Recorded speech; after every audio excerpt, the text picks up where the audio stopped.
एक समय की बात है। एक राज्य के राजा ने गौतम बुद्ध को कुछ दिनों के लिए अपने राज्य में आने का निमंत्रण दिया।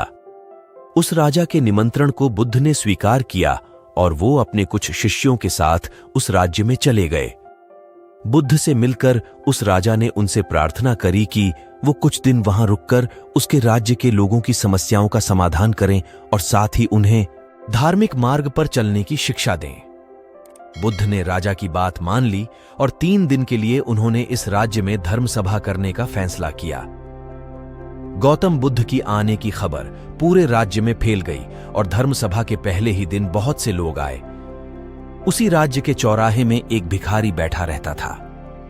उसे भी गौतम बुद्ध के आने की खबर थी, लेकिन वो सोचने लगा कि धर्म सभा में जाकर मुझे क्या मिलेगा, यहीं बैठा रहता हूं। जैसे जैसे लोग आएंगे वो मुझे भीख में कुछ ना कुछ देकर ही जाएंगे। पहले दिन बहुत लोग आए और इस भिखारी की अच्छी खासी कमाई हो गई। अगले दिन फिर वही सिलसिला चला। भीख मांगने के साथ साथ भिखारी ने यह भी देखा कि धर्म सभा में जाते वक्त लोग दुखी और उदास से होकर जा रहे हैं और उसे कुछ देकर भी नहीं जाते, लेकिन जब वो बुद्ध से मिलकर वापस आते हैं तो काफी खुश दिखते हैं और खुशी खुशी भीख भी देकर जाते हैं।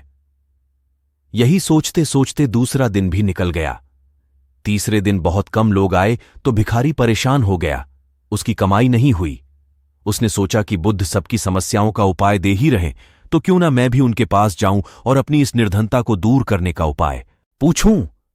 ऐसा सोचकर वो भी धर्म सभा में चला गया, लेकिन वहां लंबी लाइन लगी थी। बड़ी मुश्किल से उसका नंबर आया।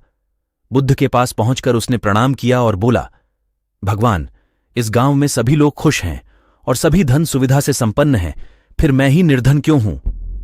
उस भिखारी को देखकर भगवान बुद्ध बोले, तुम निर्धन इसलिए हो क्योंकि तुम हमेशा दूसरों से मांगते रहते हो, लेकिन कभी किसी को कुछ देते नहीं। तुम सोचते हो कि लोग तुम्हें भीख में बहुत पैसे दें, लेकिन बदले में तुम किसी को कुछ देना नहीं चाहते।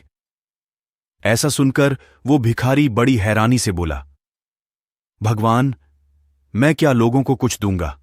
मेरा तो खुद का गुजारा भीख मांगकर चलता है। मेरे पास देने को है ही क्या? बुद्ध कुछ देर के लिए मौन हो गए और थोड़ा देर रुकने के बाद बोले, तुम बहुत मूर्ख हो। किसी को देने के लिए या दूसरों के साथ बांटने के लिए ऊपर वाले ने तुम्हें और हम सभी को बहुत कुछ दिया है।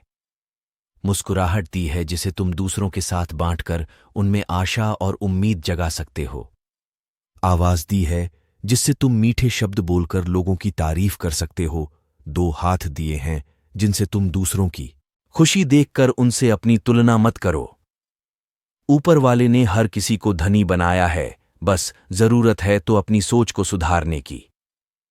भगवान बुद्ध की बातें सुनकर उस व्यक्ति को अपने जीवन का मूल्य समझ आ गया और वो उनके दिए हुए उपदेश के अनुसार अपना जीवन जीने लगा। नामो बुद्धे।